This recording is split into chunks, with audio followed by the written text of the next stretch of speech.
so with that, we now have a whole lot of people on the webinar, and we're going to get started in one more time. That PSA, when chatting, please choose all panelists and attendees. Let us know where you're clicking in from. Let everybody else know where you're clicking in from. And let's have a fun time today. So again, we really want to say thank you. We know you're heading into a holiday weekend. You still decided to spend some time with us, the community, all the rest of us at Datassential as well. Thank you for that. We're going to try to keep things a little bit more lighthearted today. You know, as lighthearted as a pandemic can be. And we're going to look at a number of things, including what some places look like as they reopen, and some of the really interesting things they're doing to either keep customers safe, or in some cases, just some of the wacky things they're doing as well. This is the more important PSA, though, which is originally when we started this webinar series, we thought it would basically go through today. And, you know, basically interest has continued to stay very, very high and continues to grow and grow and grow. So we've extended the webinar through the end of June at a minimum. And we would really like to remind you that for some reason, Zoom does not update your calendar automatically for the new episodes of the webinar, basically next week and the week after and the week after. So please take 30 seconds right now and go into your Outlook or whichever calendar thing you use and just block off an hour at 2 p.m. Central Time every Friday for the next several Fridays, so you don't forget. Because I don't think you'll have like an automatic reminder so much from Zoom that goes straight to your calendar. So if you want to take 30 seconds, do that real quick. Mike, Renee, probably gives us a few seconds to chat. Actually, I was frustrated not only because everyone's getting the answers, but my dog has come into the room and was literally biting my toes, which tells you that that's why I locked mine upstairs. Oh, is that Juicy? This is Silly Lily. That's Silly Lily. You're famous now. You have Hi, thousands Silly of people Lily. watching you. We're using you as a distraction while they add things to their calendar. Oh, Silly Lily, you're so cute. Time to go back down. All right, so as a reminder, there is a ton of material available for you on the COVID webpage on the Datassential website. I think we're up to over 60 different reports, exhibits, state opening maps, you name it. It's all there for you. It's all completely free to use. We only ask that you use it, you share it, and you point others to it too if you think they might be helped by it. We're trying to uplift the entire industry together. So here are some updated stats. These are some of the numbers that we like to track every few days. This is the percentage of folks that say they're very concerned personally about coronavirus. No real change over the last week or so. And I apologize, this should say May 19th, not May 29th. We're not good enough to actually predict the future quite yet. But we're sort of in that same general range. The percentage of folks that say they definitely are avoiding eating out.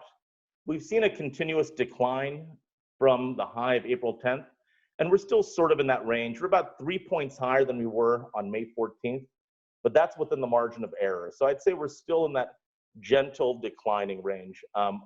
I would bet, you know, if we don't see something like a serious second wave of infections in the next month or so, you'll see these numbers continue to decline over the course of the next 30 days and beyond.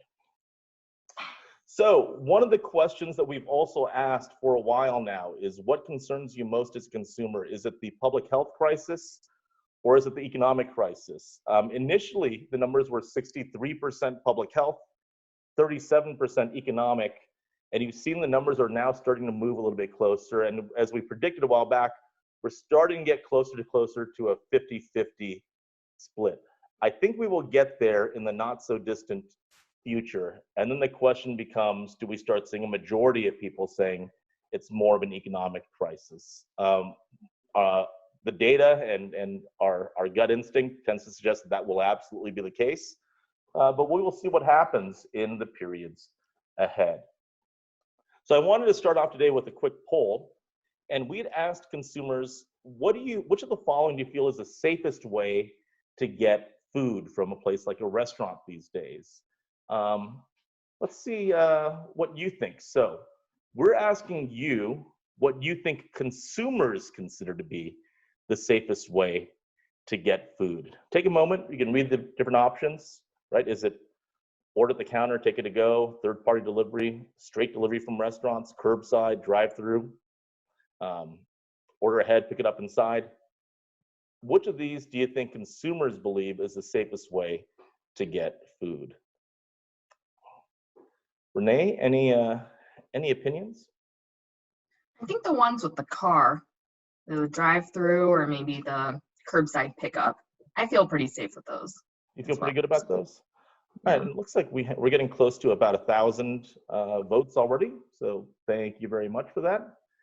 I'm going to give you 5 more seconds, and let's see. We actually have a pretty clear favorite, so this is what you think. Over half of you picked curbside pickup, followed by drive-through, and then it's interesting, if you look at delivery straight from restaurants, higher significantly than third-party delivery. And then you can see the other options as well. So let's see what consumers said. Well, I think you did a pretty good job. The only difference is in your voting, you way favored curbside, whereas it's more like a neck and neck split for consumers between curbside and drive-through. But you did correctly predict that more people would say straight delivery from restaurants versus delivery from a third party. So I think you got that mostly right. And this is a key thing, and I think Renee just sort of touched on this. If you think about it, look at those 2 options at the top, both in our voting here as well as what consumers have told us. The car has really become like the new safe haven for consumers. You almost want to think of it as like an extension of the consumer themselves. It's like a protective bubble they could drive around in, essentially. What you want to do if you're a restaurant, some other place, or a grocery store that's interacting with a consumer in their car, you don't want to like disturb that protective bubble, right? Know that the consumer sees that car as basically an extension of themselves. So don't like stick your head all the way in through the window or anything that sort of violates that sacred space. That car is almost like a part of the consumer. And we're starting to see like some really interesting things where it seems like more people are starting to eat in the car, or we even see people just sort of park in a parking lot, open up their tailgate, and they all just sit and have like a parking lot picnic with the food they just got from a restaurant or someplace else. But the car, at least for the foreseeable future, will have elevated importance. So when we think about how we service consumers, let's think about imaginative things that relate to that car. The other thing that we want to touch on before we get into some real examples is, what is it that consumers say would make them feel safe about dining in a sit-down restaurant again? And there's a big list here, right? This list could be much, much longer than you have here. It could be virtually infinite. And you see that there's a number of things that consumers say, yeah, that'd make me feel good. I would focus first on the table stakes at the top, right? Spaced out tables, employees wearing masks, really clean restrooms, gloves, etc. And those are things that you pretty much have to do. Beyond that, you probably want to do a selection of those things, but you can't really do all of them, right? Because this list is not even complete. There's literally an infinite number of different variations, and you'll see some examples of those infinite combinations a little bit later today. What you want to do is get the table stakes done well, and then pick other things that go into your safety platform. But the most important component of that is to do it professionally, not hand scrawled on a note someplace, not with, poorly printed signage or anything, but something that feels extremely professional and well considered. Mike, Renee, what was the name of that restaurant group? Was it in Asia someplace that you said just did such a fantastic, yeah, what was that called? Black Sheep. Yeah, what did they do? And why are they so great?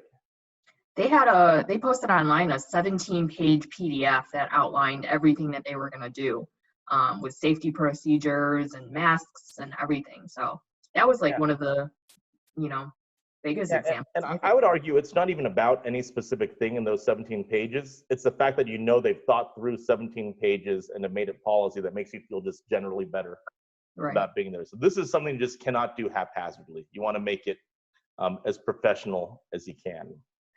Now that said, when we were researching, go ahead, Mike, sorry. When we were researching that one, somebody had said that their parents won't go to a restaurant unless they follow those guidelines Black Sheep had put out there.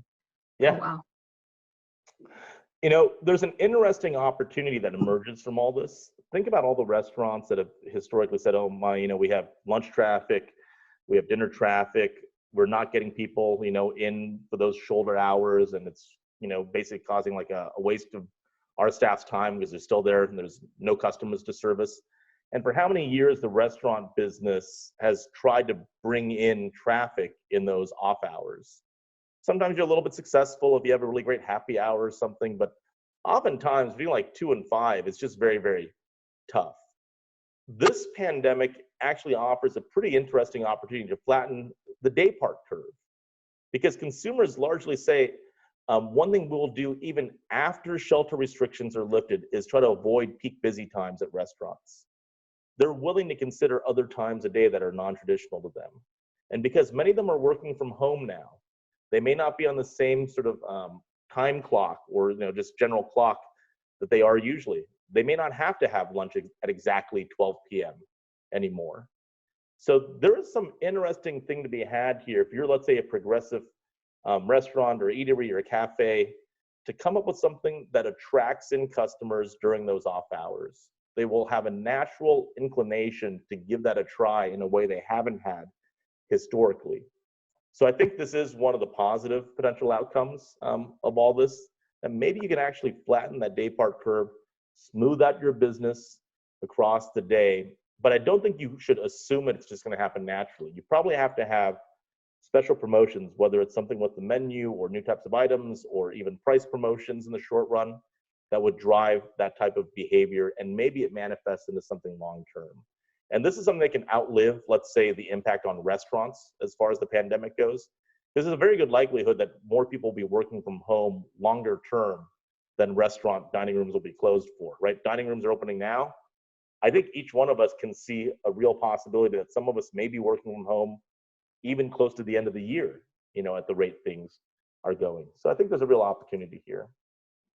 So with that, we want to talk a little bit about the big, grand reopening process, from the initial reset of, you know, sort of imagine like you just got the blue screen of death, you know, on your computer, which was like the first big waves of COVID.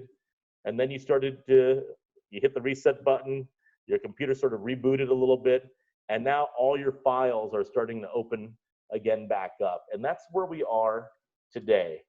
So here's a couple of stats for you from our Firefly data set about what's happening with the reopening. We looked at a little bit of this previously. We've gone a little more in depth today. If you remember, Firefly is Datassential's universal data set of operators. It's pretty much any place that serves food in the country, hotels, restaurants, hospitals, you name it. It's all in there. It's a census of places that serve food. And we're looking at data. I call it current data, but this data is actually about a week old. So every week we're scouring about 500,000 restaurants to understand what their open or closed status is. So pretty current, but because the pandemic is moving so fast, I do have to sort of caveat and say this is about 7 days old, the data, but still relatively fresh. So these are the numbers for independent restaurants and chain restaurants by state that show which ones are open for takeout and which ones are open for delivery, or offering delivery, I should say. And and you can see a couple of really interesting things over here. One is that for takeout, yeah, the rates are very high, and generally speaking, independents are more likely to be open for takeout than chain restaurants are. But when you get to delivery, there is a notable gap between chains and independents. Chain restaurants, regardless of the state, are more likely to be offering delivery right now across the board. You can see what the numbers look like, but that pink line is always above that orange line. And you think about it, it sort of makes sense, right? Chains have probably figured out how to work with some of the third-party marketplaces a little bit more. Maybe they do something that covers multiple of their units. A lot of independents are still struggling with that. Some chains may be able to work out more favorable terms in some cases than a single operator could. So what does the reopening look like? Well, here are the rules of the game. So this is the, as of a couple days ago, the state map. This currently changes very, very quickly. But you can see which places are, you know, open without restriction, which places have, you know, capacity limits, which states are just full-blown closed for restaurant dining rooms. And we wanted to match that up against what we're actually seeing. So I want to ask you all a question. Let's see how good of a guess we can get here. Which states, so you could guess multiple ones, have the highest percentage of restaurants that are open for dine-in right now?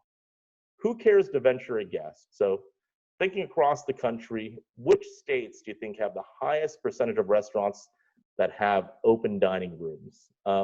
Mike, Renee, I don't know if you're monitoring chat, but what type of guesses are we seeing right now?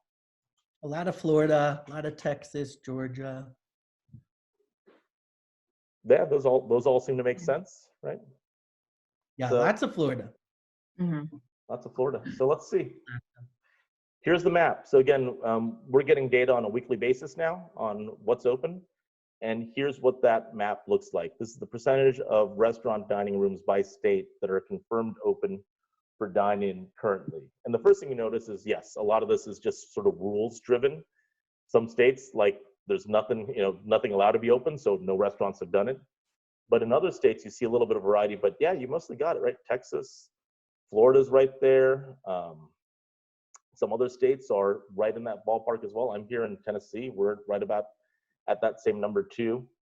Even in California, there's some local places where you're allowed to have an open dining room right now. So that number is not a strict 0.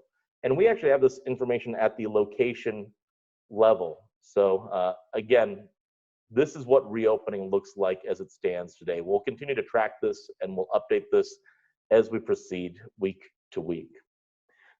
This chart shows full service restaurants in green and limited service restaurants in blue.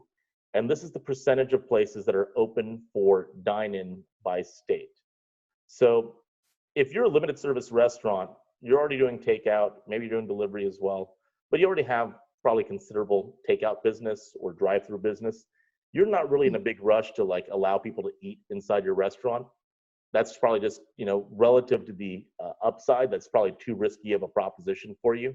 But full service restaurants have really tried to accelerate that process. You can see how much higher the green lines are versus the blue lines. And in those cases where the blue lines and the green lines touch, those are the cases where basically the number is 0 because states, those states just are not allowing any of that dine-in activity at all. Hey, we're getting some messages that Zoom froze for everybody.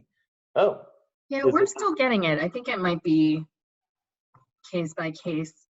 Some folks are having trouble, but don't worry, we will have these posted too afterwards. So yeah, we'll share this. But Mike, Renee, you could see my screen right now.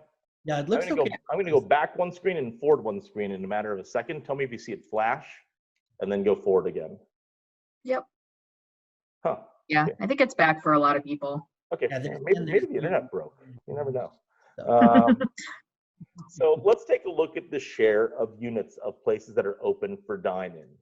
This is the total, this is the total restaurant universe, so not just places open for dine-in. This is, if you look at the entire country, you look at all the restaurants in the country, regardless of what their status is right now, this is how the country is split up based on unit count. National chains, like the big chains, are about 1/3 of all restaurant units. Independents are about 58%, and you can see regional and local chains. If we look at the universe of places currently open for dine-in, you can see that chains actually are a majority of that. And national chains by themselves are even a slight majority of that. It's a very different picture. So chains have opened up their dining rooms faster than independents have. I think the reason why is chains have probably had the resources to be better prepared for this. They're more aware of the rules and when that's going to happen, and they've had some time to sort of get ready. They probably had localized decision making and teams working on this, whereas independents are sort of more in this wait and see, we're not really sure what to do mode. For those of you that are selling into any of these environments, there's operators all around that need help and need clarity on what to do, whether they're chains or independents. But as it stands today, chains are the ones that have actually started opening up even faster. And the last of these little charts, I think this is the last one. If we look at those restaurants that are open for dine-in today, the yellow line are full service independent restaurants, and the pink are full service chain restaurants. You can see again, it's the chains that are driving that behavior. Again, we're looking at just full service restaurants, the difference between independents and chains are opening their dining rooms much faster. In Texas, for instance, or in North Carolina, it looks like, or sorry, North Dakota, in Oklahoma, seems like 40 to 50%, or maybe even more, of full service chain dining rooms are actually now open. And again, these numbers are about 7 days old, so the numbers are probably even higher than this today. So this is a question that I think many people will guess the answer to. Which chain in America has the most stores currently open for dine-in? Again, as of 7 days ago. Use chat. What do you think? Which chain has the most stores open for dine-in? What are we seeing? What type of guesses are we getting?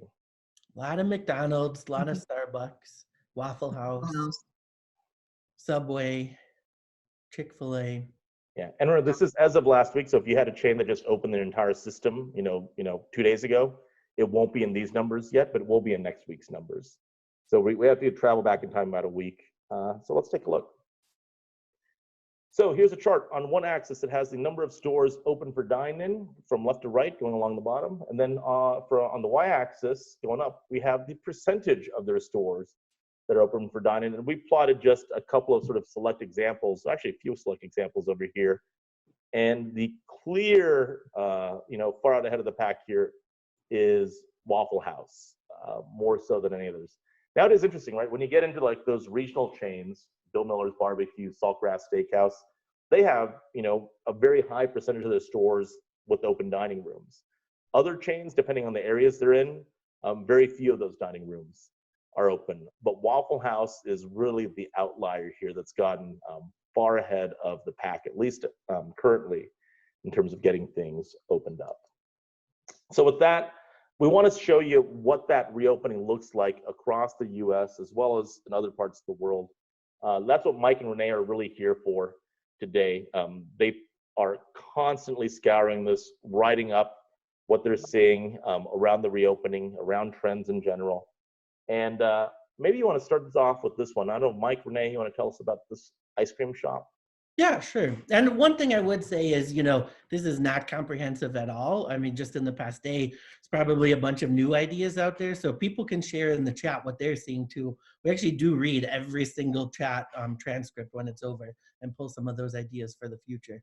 But, if we thought it was going to be super easy to open up, I think we know that that's not necessarily the case. So you might have seen this out there. This was Polar Cave, which is an ice cream operator in Massachusetts. And they opened up for one day and then they actually closed up the very next day because they said it was so difficult. The number of people who were coming in and actually harassing their employees, they were mad that things weren't coming out in time. Actually, one of their customers got behind the counter and started helping out because it was so crazy there. It's an ice cream shop. It's a bunch of young people. They're not going to be the, type of employee who's going to enforce social distancing or masks. So it was a tough opening for them, but they actually posted on Facebook, how difficult it was. And the next day people started donating. And I think they're at over $40,000 in donations to help them out. And they are back open now. So there were some lessons that they had to learn from that first day, unfortunately.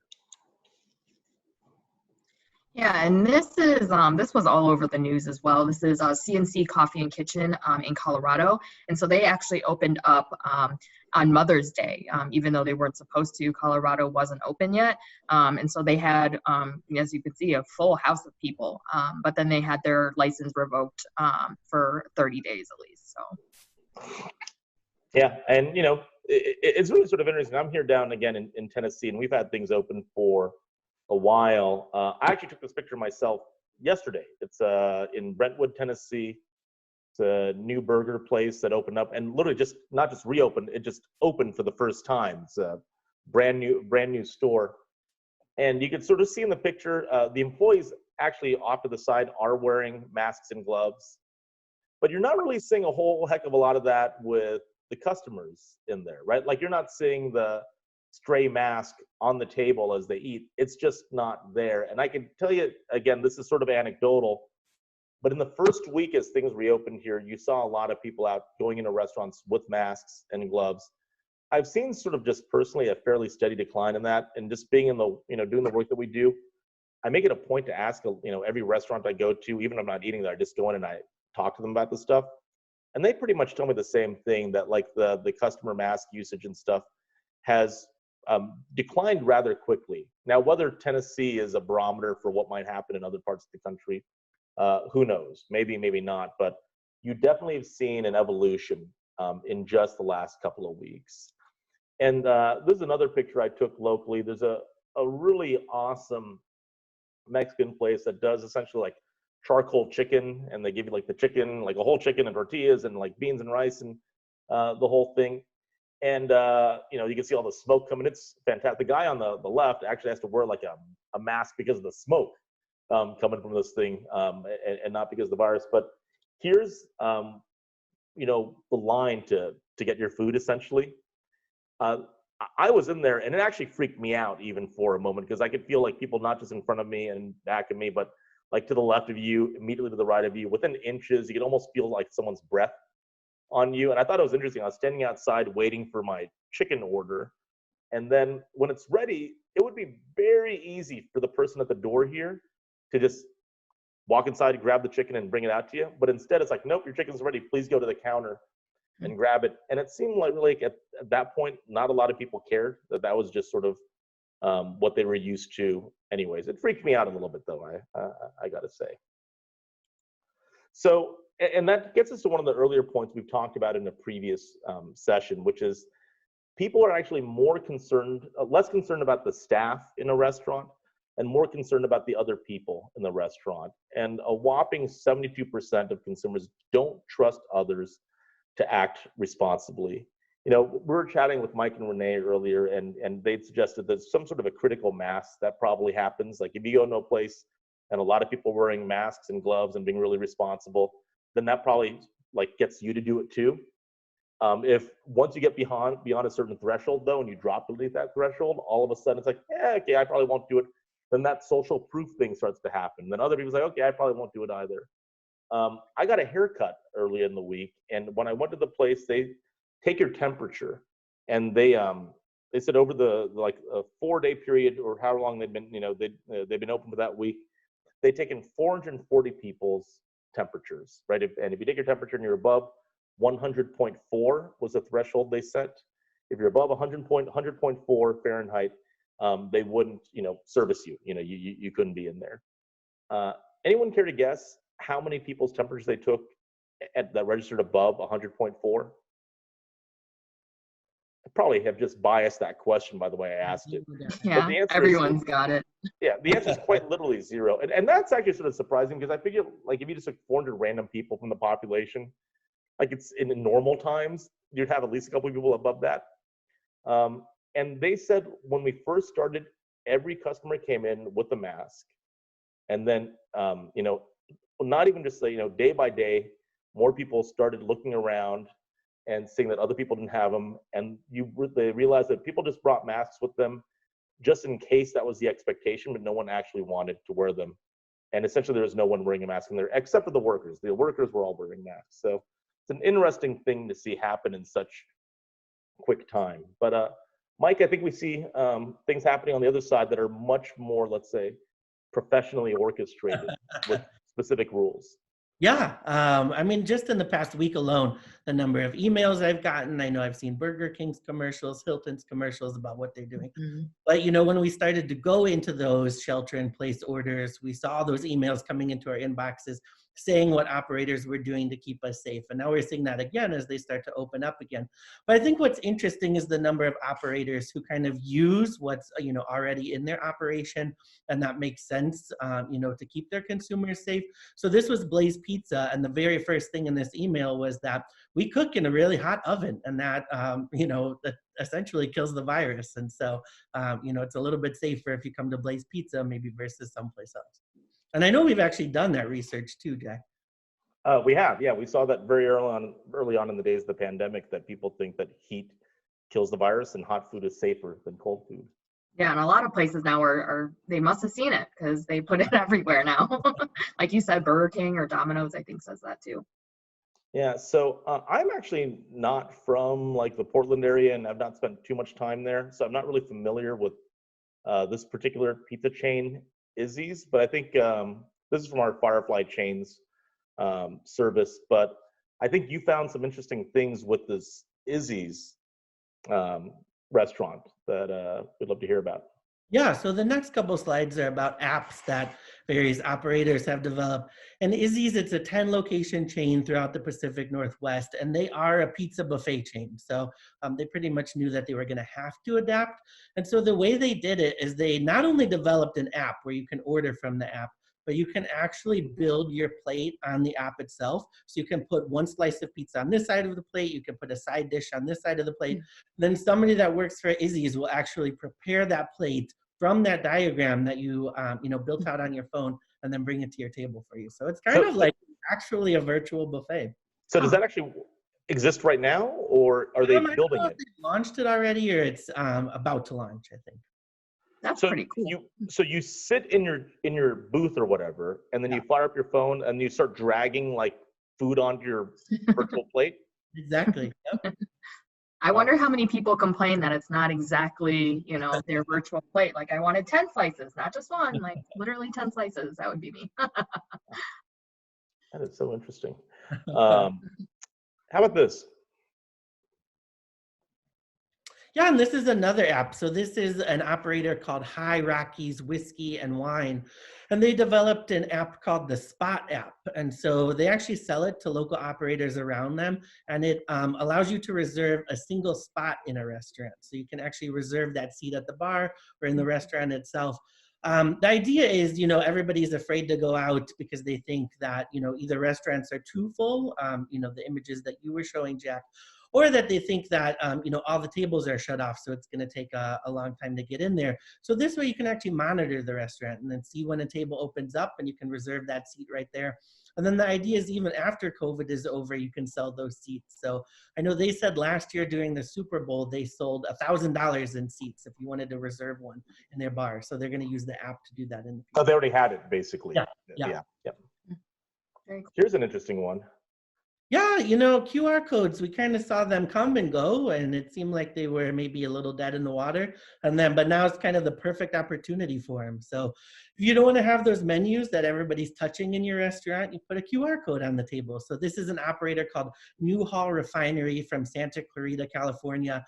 You can scan the QR code at your table. The menu comes up on your phone. You actually order on your phone, and then you can pay on your phone as well. And they love it too because the tables turn over faster. So, when they don't have quite as many tables full, a faster table is a little bit more money in their pocket. And that's great. You don't have to deal with like the printout menus and kind of put those in place too, right? It seems like such a no-brainer to me, because think of how many people are used to looking at menus on their phone now. That wasn't true before. How many people are used to ordering food via a menu on their phone, via all those third-party apps? That wasn't true before. It seems like such an obvious thing. Are we seeing much of this, or is this sort of like a one-off that you found? No, absolutely not. Yeah, we've seen quite a few operators do this. And I mean, at an easier level, some of them are printing out menus so they can be disposed of. A few of them are doing the menu under, a plastic sheet at the table so you can wipe it off. But we're pretty much not seeing any, hard menus that, multiple people touch in a restaurant. I actually hope this accelerates. Oh, yeah, I was going to say, I hope this accelerates something, because, the future menu is going to be digital. And I think it's going to be picture-based, where instead of reading like the name of the thing, it's actually just going to be like pictures of the food, and then maybe as you scroll, like the name and the description comes up. But even before this, like you'd see people go into restaurants, they'd fire up, Yelp or something else, find like a picture of what they wanted and show it to the server and say, I want this thing instead. And that became their sort of menu experience. They should accelerate that, I think. Yeah, that's kind of nice. Looks like you're getting shot by two people robbing you. Oh, yeah.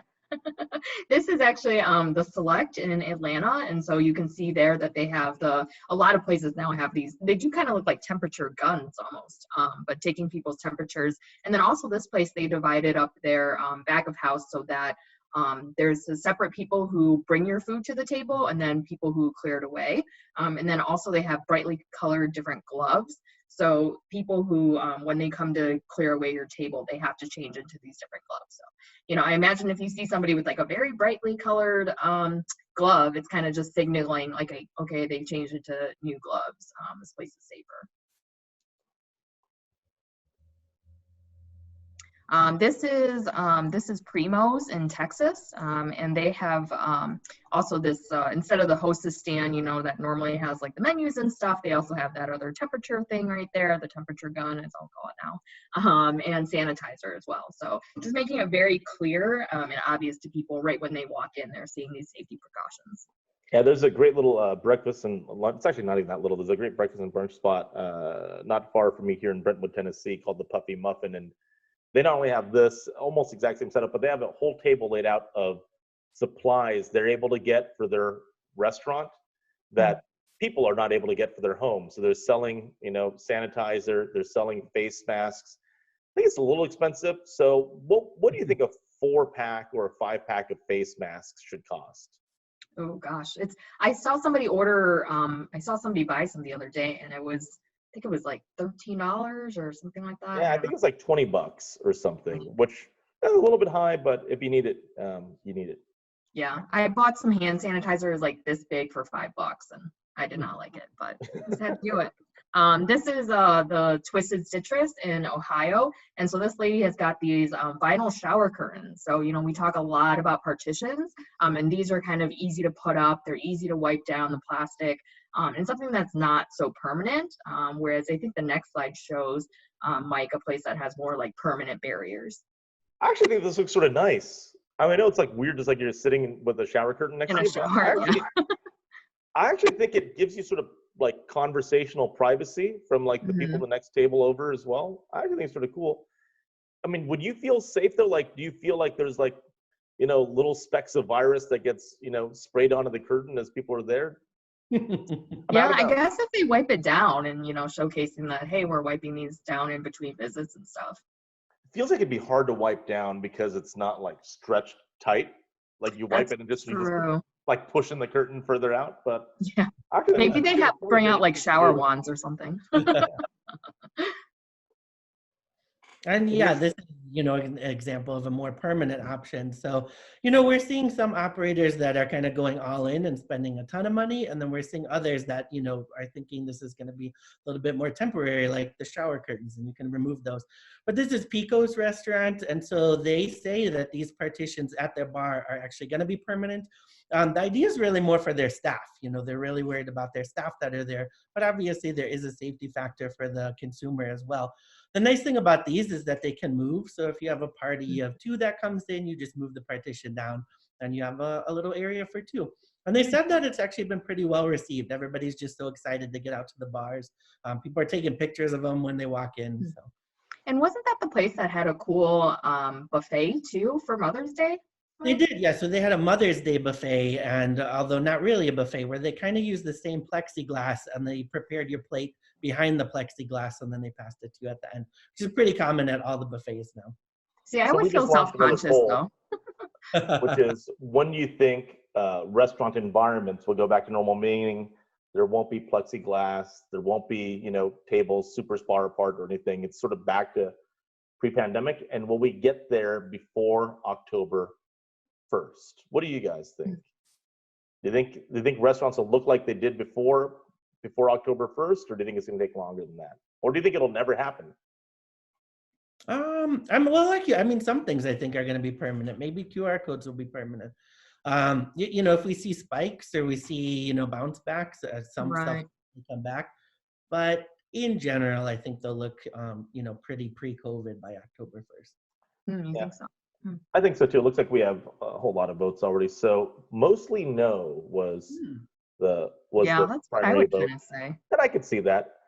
That's why we actually picked October 1st, because that felt like a date where you could sort of see it going either way. But by a 2-to-1 margin, the industry experts among us think it's mostly no. Okay.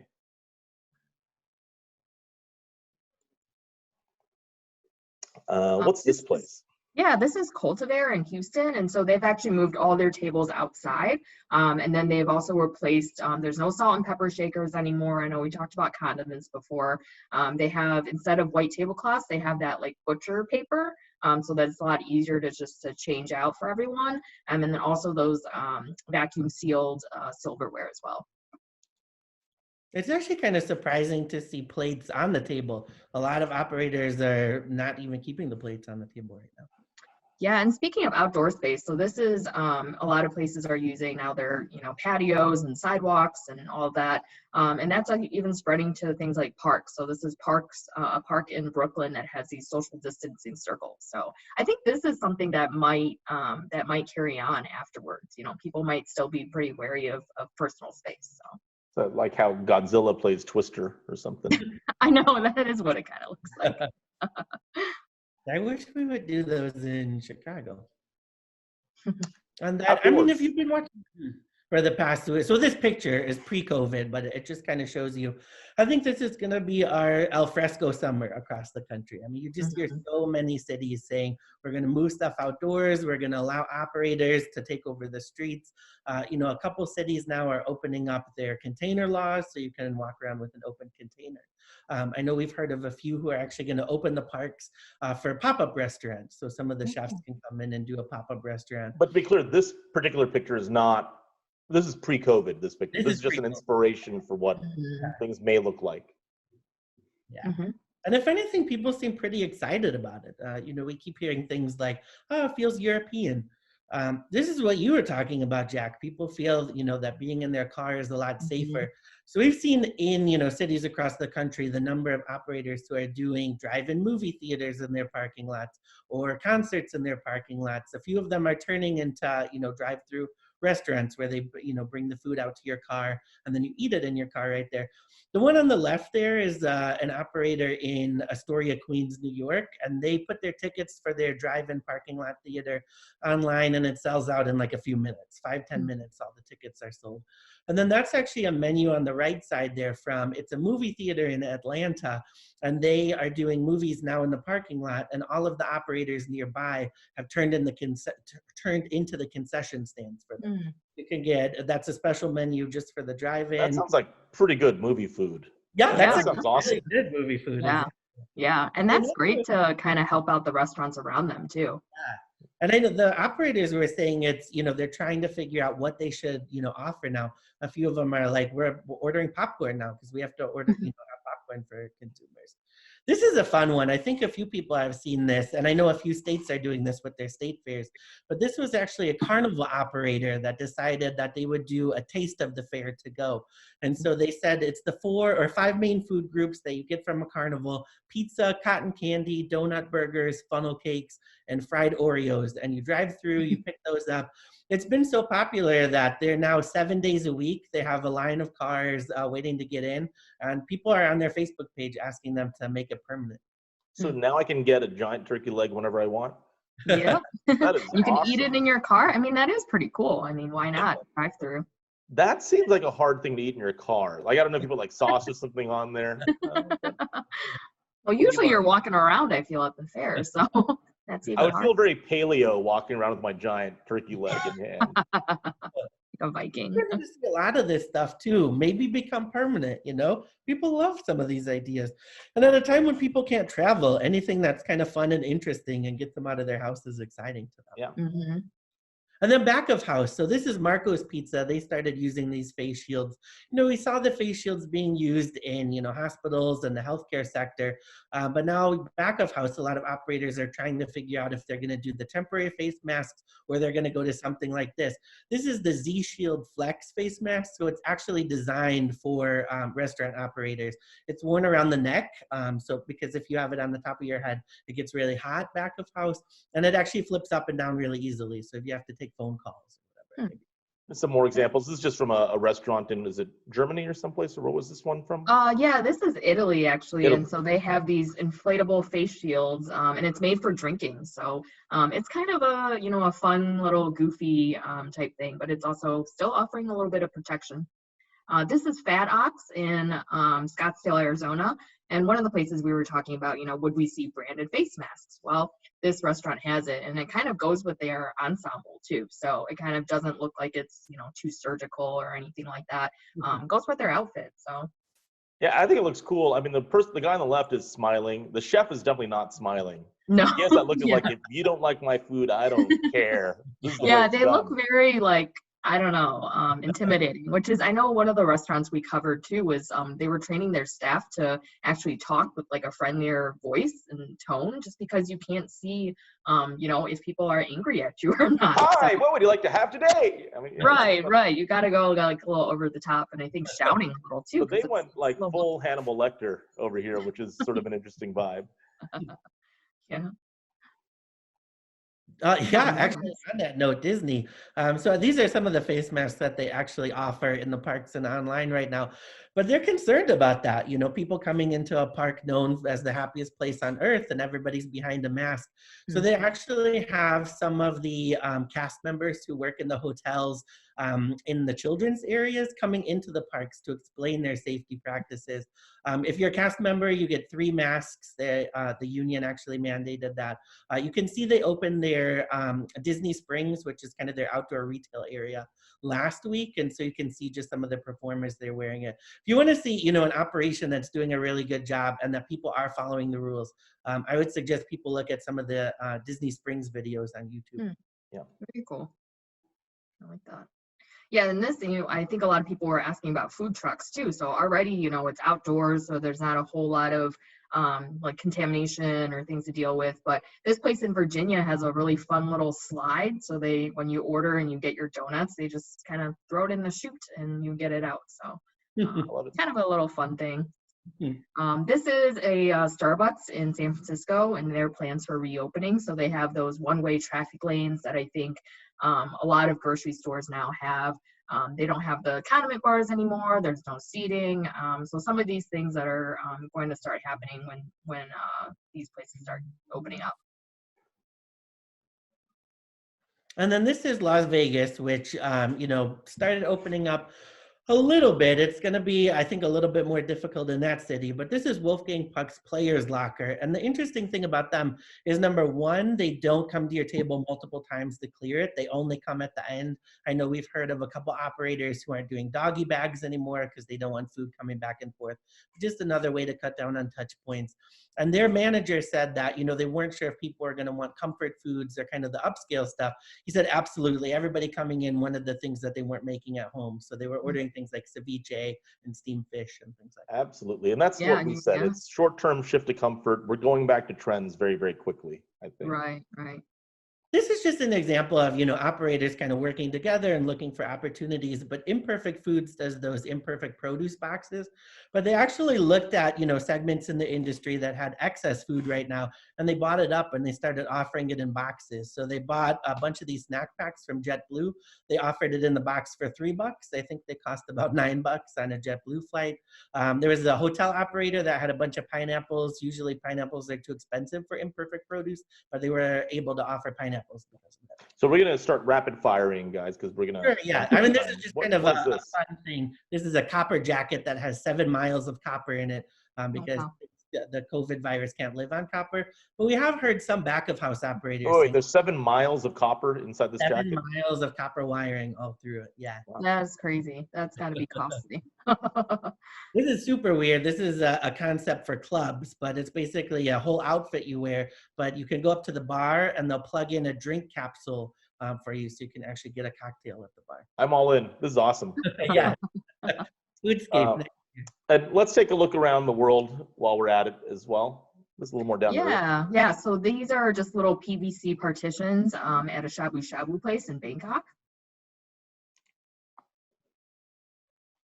We definitely have a lag here. I feel like I got to sing during it. This is outdoor dining in Oslo. And this was all over the internet as well. This is greenhouse dining in Amsterdam, and then they also have that huge plank that they're serving food on. So a good way to social distance and not get too close to the customers too. And you can see he's got that like face mask on too, that face shield.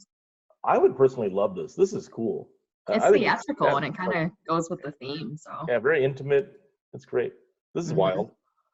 yeah, and speaking of intimate, this is a place in Sweden where it actually, the name actually translates to table for one. So you're actually just one diner and one chair and a table, and I think they serve you the food in a little picnic. So a little picnic basket zip line. Like zip lining your food to you.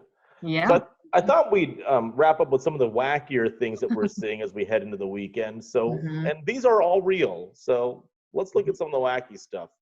Take it away. Yeah. And I think, yeah, somebody just mentioned this earlier too in the chat. A lot of people have seen this, but this is an operator in Baltimore that developed these social distancing inner tubes that you get a little table around you and it keeps people far apart from each other. Is this a game too, like you drink and you bump into each other and try to score points? Or it's like bumper cars, yeah. That is awesome. It's kind of cool.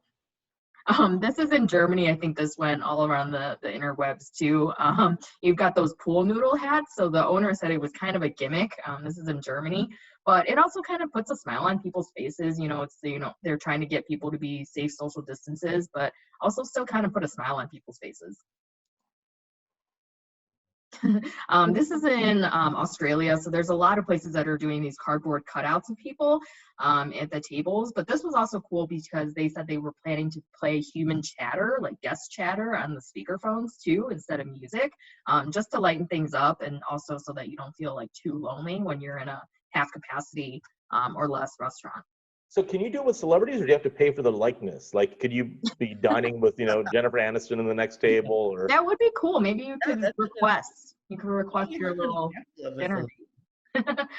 This was also everywhere too. This is outside of DC, and the restaurant is the Michelin starred restaurant, and they have these, they're planning to use these dressed up mannequins again to ease with the social distancing. These are very obnoxious looking mannequins, I have to say. Yeah, they fit with that like 1940s style. I don't know. I think it's creepy. We have a person, I don't know if Rebecca is listening, but I saw she loves this. Some people are into it. I mean, it's unique, right? These expressions that like they almost look like they're looking down on you. I'm like, am I really going to be like talked down to by a mannequin? Oh, and this is another just a little happy one from Harry Carey's. They're gonna have those cardboard cutouts of Harry Carey's to and you know, some operators are saying it's a lot less doom and gloom than having that like yellow crime scene tape to like rope off the table. So if you have this, it's something to put a smile on your face. And yeah, it's on brand.